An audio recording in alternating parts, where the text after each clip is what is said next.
Don't look in the mirror. What you see may just melt your mind and destroy your sanity. Tonight I've got an assortment of scary stories for you, featuring monstrous four-legged beasts, menacing forest creatures, and disturbing things that only appear through the aperture of a mirror. Cover up all those mirrors and reflections and prepare for these allegedly true scary stories. If you have a scary story of your own, share it with us at darkstories.org. We're looking for Boy and Girl Scout stories, as well as monsters seen in Colorado. Remember, you can listen to and subscribe to my podcasts at eeriecast.com. Now, let's begin. Terrifying Creature Encounter in the Woods, from Henry L. My family and I are a big camping family. We go camping a lot during the summer. We usually camp at Van Buren State Park up in South Haven, Michigan, or sometimes at Pokagon State Park in Angola, Indiana. This time, we were camping at Van Buren. We had just got our camper set up. We had the rest of the day to do whatever we wanted until it got dark. My younger brother and I were believers in the paranormal, aliens, and Bigfoot. My dad believes in the paranormal, but not Bigfoot. Whenever we talk about it, my dad is always quick to say that Bigfoot isn't real. We decided to explore the woods on our bikes surrounding the park, which extended for about 2 to 3 miles in every direction. There was a trail that went into the woods, and my brother and I started riding on it. We were hoping to find something cool. We'd gotten about half a mile into the woods when I heard a faint knocking noise to my left, down on the base of the hill.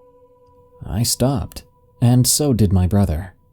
I parked my bike and went to the edge of the hill and peered down. There I saw nothing. I shrugged it off, thinking it was a squirrel who dropped his acorn and it hit a branch on the way down. So we went deeper into the woods, this time about 1.5 miles in.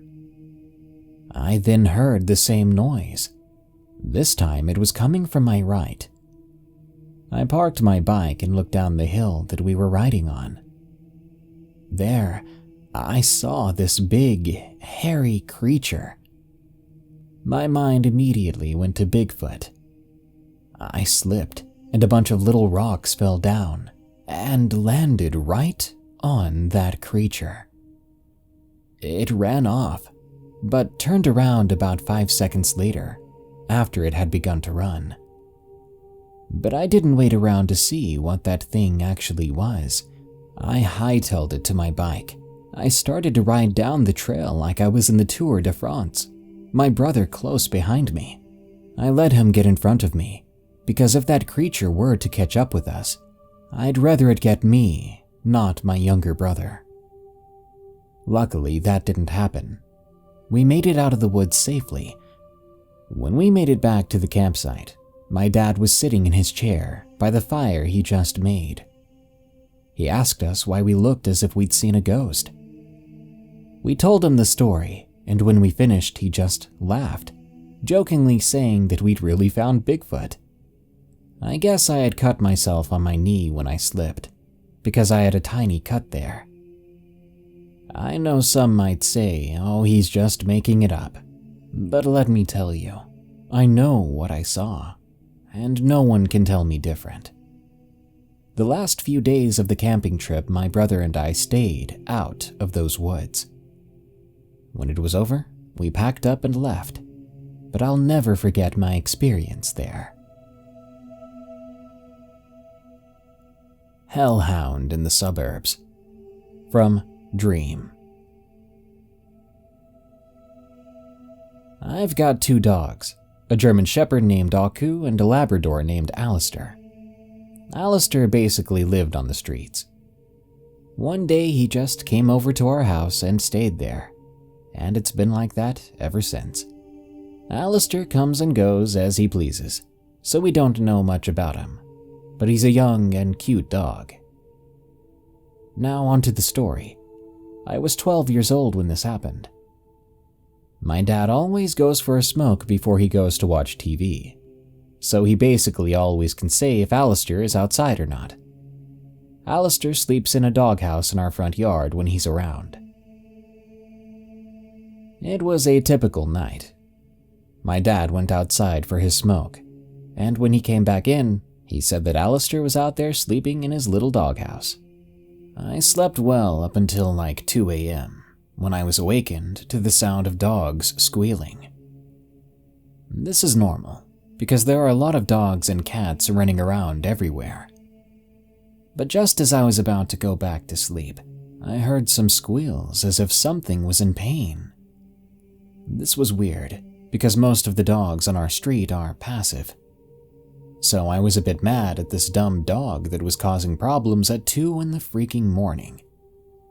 I decided to go outside, and in that way I could kill 2 birds with 1 stone by saving the hurt dog and getting myself back to sleep. Groggily, I threw my jacket on and went outside. Walking out there, I glanced over at the doghouse, and there lay Alistair, snoozing away happily. Aku slept on the porch, but on cold nights we let them both in. The squealing was getting very loud, and the dogs in the street were going nuts. I went and opened the gate and looked out on the street. What I saw, I couldn't even understand. There was our neighbor's dog running for its life from something that seemed to come straight from hell. Some enormous black dog that looked similar to a Doberman, but it was far too big to be a normal one. And if that wasn't enough, it had jet black eyes. When it ran under a lamppost, I saw absolutely no whites in its eyes. They were only black. This thing was gaining on the poor dog, but just as it was about to catch it, I made a big mistake. I shouted at it. That seemed to make it mad. Now it stopped chasing that dog and was now staring at me with those jet black eyes. Then it let out a deep growl. It sounded like a motorcycle starting. I then took off, running for my life. Take note, it was wintertime, and it had snowed overnight. Disaster struck just as I was getting into the yard. I slipped. That gave this demon enough time to pounce on me. It weighed as much as my 2 dogs combined. I thought it was over. But just as this thing was opening its mouth to bite my arm, I heard barking and 2 shots. When I looked to my right, I first saw my dogs burst out of the gate, beginning to maul this thing.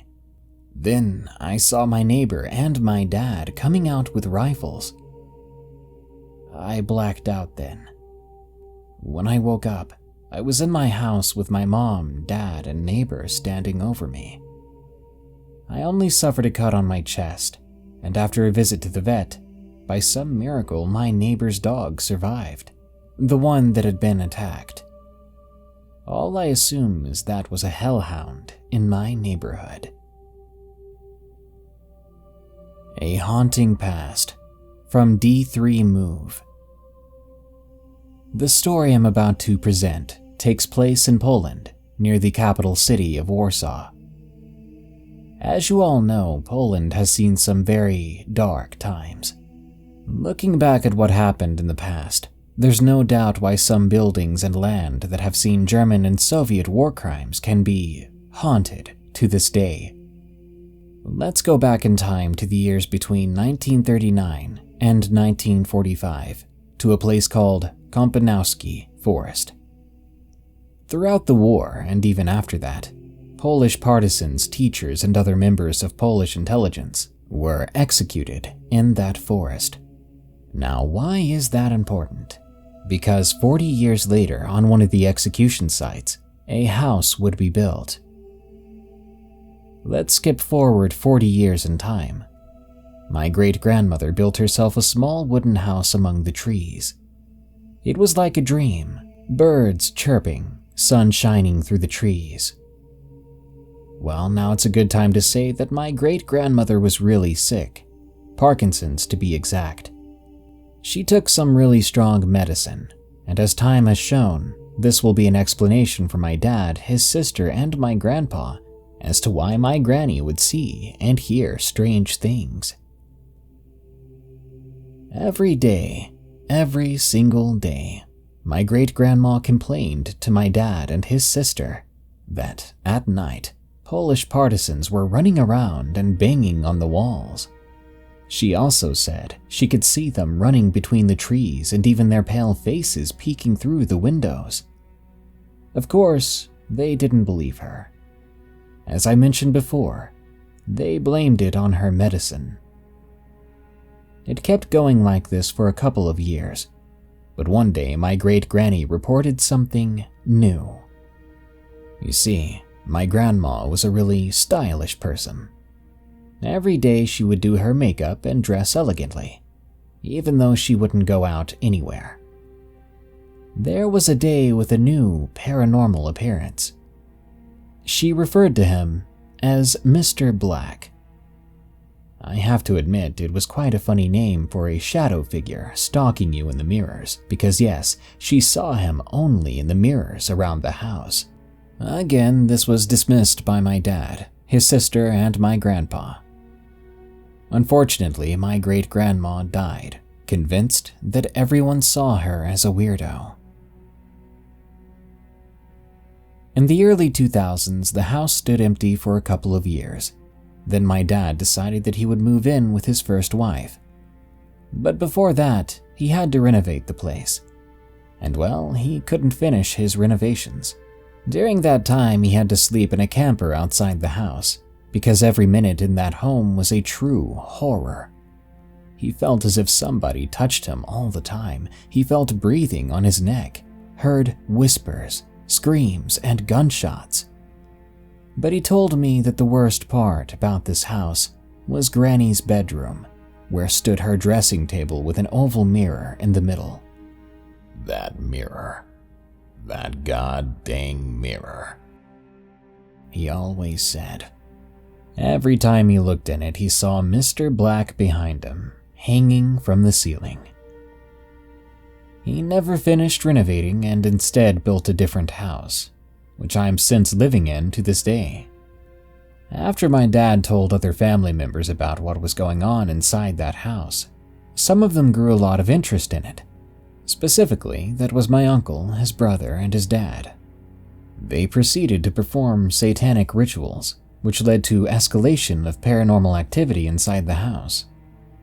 My dad was a witness to one of their said meetings, and this is roughly what he told me. "They sat in 3 people at the table. Your uncle fully zoned out as his hands flew across the Ouija board. Your other uncle sat in the corner of the room, shaking from fear. Chandelier was swinging from right to left, table shaking, footsteps all around them." Now to 2020. You could ask, why even bother going there? Well, I've always been keen on the paranormal, and I wanted to investigate my family's most haunted house that I know of. But I can tell you now, my foot will never, ever land inside that house ever again. It was the summer of 2020. We all know that Rona canceled a lot of our plans for holidays, and I was no exception. I was beginning to dig into the history of my family, and that's how I found out about the house after all. One day I decided to go on a trip. The place was very close for me, so it would be a short trip. Soon there I was after hearing all those stories, standing before this creepy wooden house. When I laid eyes on it, it was dirty, windows broken, wood beginning to rot. In the back of my head, I thought that maybe all these stories weren't true, and I would have a normal afternoon, apart from an old wooden house in the middle of the forest. I stepped inside, and almost immediately I felt a heavy atmosphere. All I could hear, though, was silence. Dead, silence. That was until I heard the floor creaking behind me. I turned around and laughed to myself. You freaking paranoiac. I calmed down again and went to my granny's bedroom. There it was, the old dressing table. I slowly stepped towards it, my heart beating like crazy. Then I looked into it. Furthermore, I was trying to prepare myself for what I might see. But when I looked in the mirror, there was nothing except for me in the room. I exhaled. Maybe the stories were indeed fake. But then I was distracted by the bedroom door slowly closing. I didn't feel any wind, but maybe I was just too paranoid. So I looked back into the mirror. And oh boy, I regret that decision very much. There he was, the infamous Mr. Black, hanging from the ceiling, no face, just a black figure. A figure that I felt was staring deep into my soul.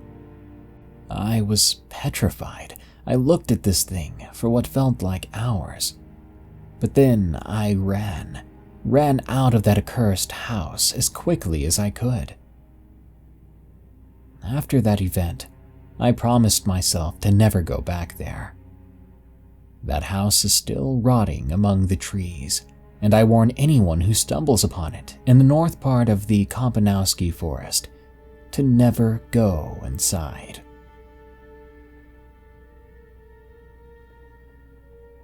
I used to be brave. From Medix. My parents used to tell me that when I was younger, I was always the braver of the two children they had. As a kid, my older sibling would often be too scared to do certain physical activities, such as climbing trees.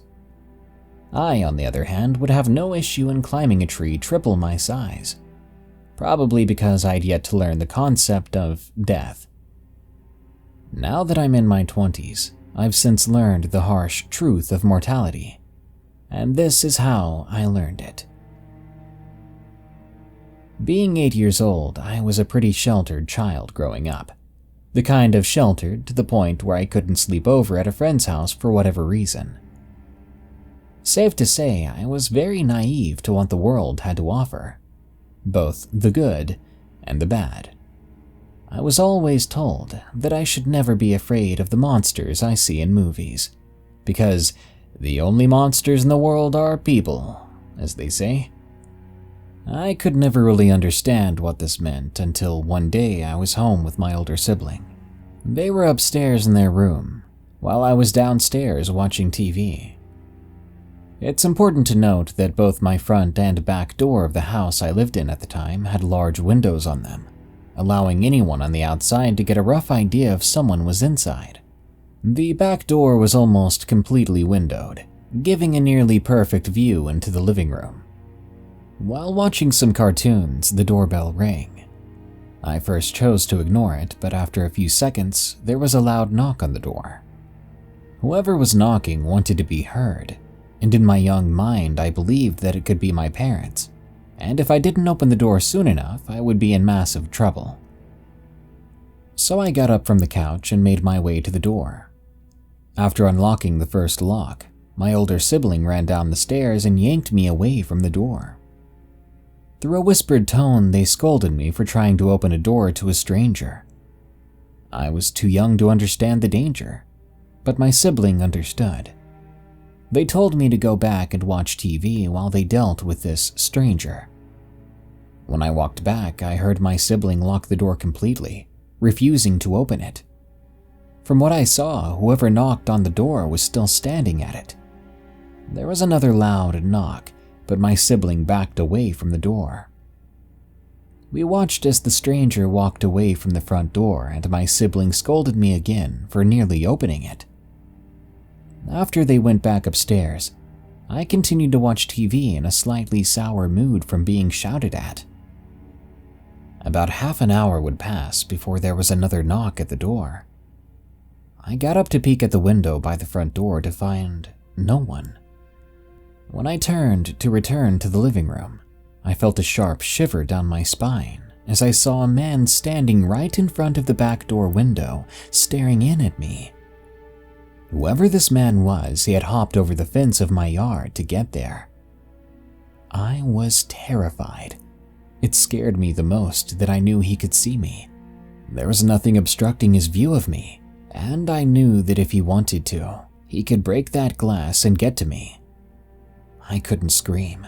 I couldn't look away as the man and I locked eyes, and then he began to try the doorknob. When the door failed to open, he reached his hand to point to the lock. I couldn't believe it. This man was asking me to unlock the door for him. I shook my head and began to pull my phone out of my pocket. I assumed that the sight of me bringing the phone to my ear would spook him. The strange man quickly took off running and hopped the fence into our driveway. I saw his shoes as he ran down the road at a quick pace.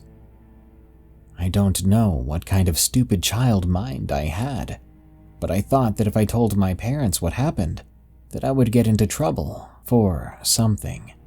As a result, I had never told them about this, and no authorities had been notified. Sometimes I wish I'd said something. Maybe it would have made me feel less guilty. What if the man went on to hurt someone else? It keeps me up some nights, and I worry that because of my fear of my parents, someone else was hurt. From then on, everything about strangers made me nervous. I became very paranoid and untrusting of others. I used to be brave. Now I'm not.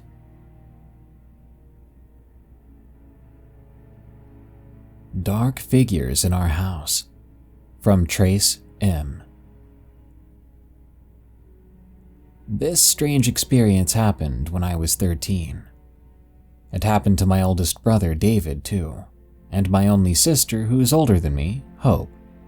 The layout of our house is where the kitchen is behind the family room or living room, and the whole house is open, so there are no walls in this area.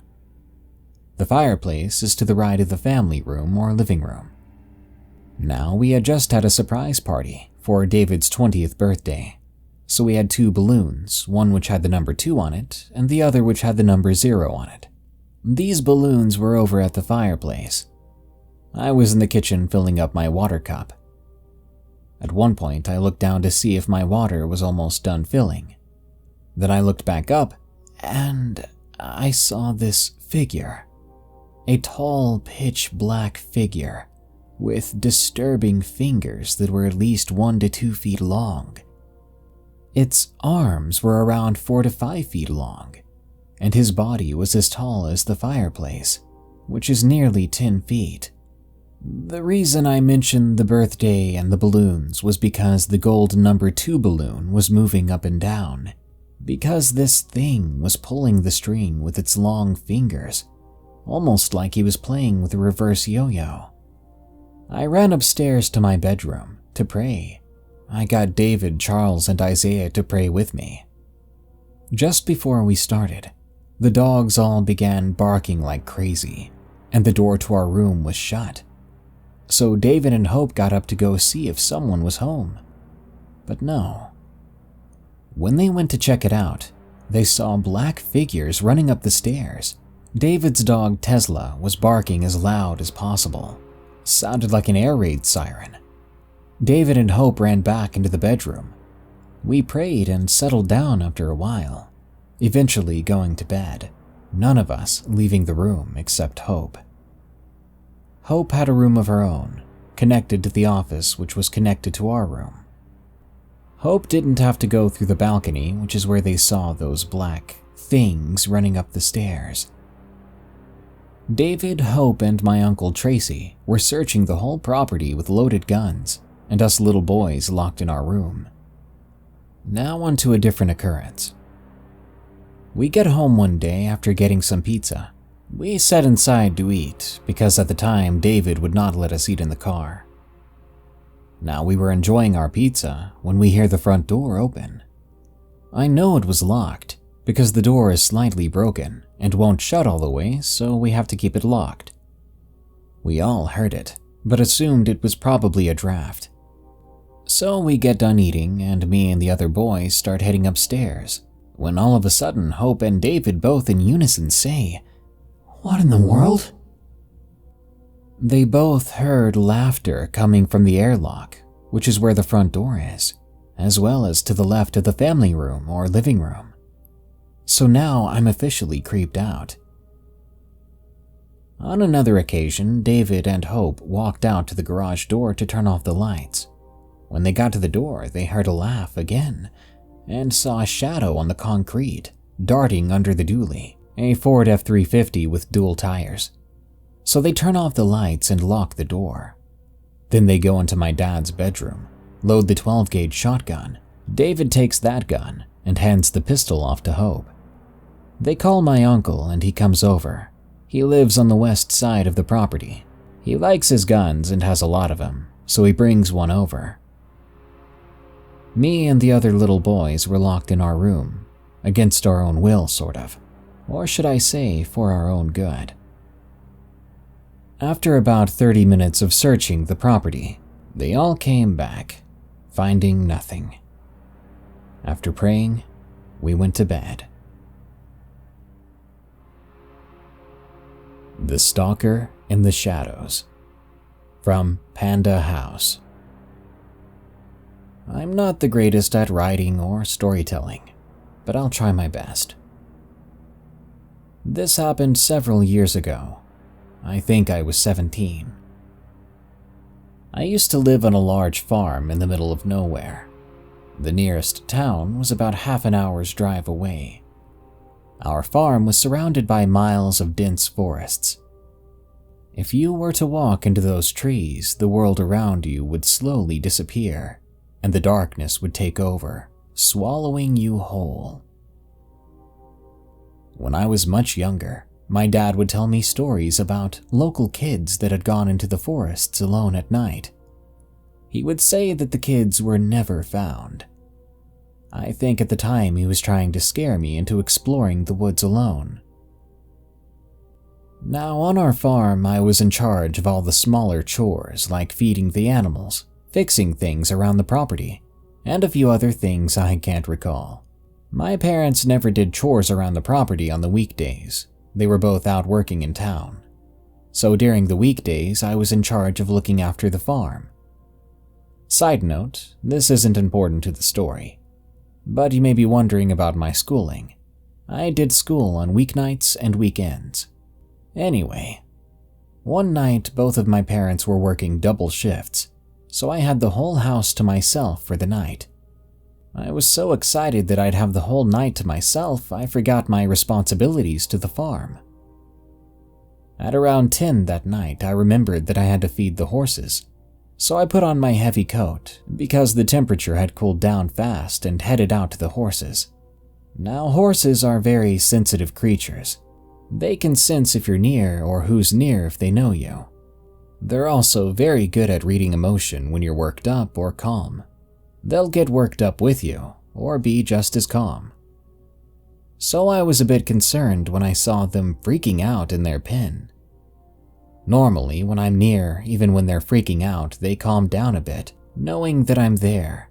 But not tonight. They were so upset that not even food did the trick. And my horses are the biggest gluttons ever, usually.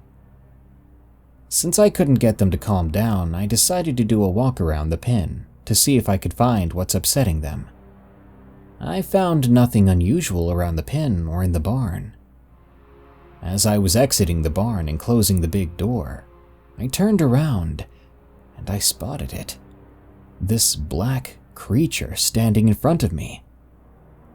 I was so scared I couldn't move. It felt as if my entire body was paralyzed. This creature was a big black nothing. It had no facial features other than two black pits where eyes should have been. It was tall and slender with two large hands with razor-sharp talons. The two of us stood there, not moving a single muscle. But then something happened. That creature spoke to me in a dark, almost non-understandable voice, but I know what it said. Run now. I did as instructed. I ran. I ran as hard as I could all the way back to the house. When I got back inside, I locked every door and hid in my closet with a knife in my hand. I didn't sleep that night. My parents came home later in the morning, around noon, I think. It doesn't matter because when they walked in, I gave them the biggest hug I'd ever given them. I've only ever seen that thing again one more time. I was walking up the stairs to my house and I saw it at the end of the driveway when I turned back to lock my car. After a few more years at the farm, I moved far away for college, and I swore that I would never step foot on that property or town again.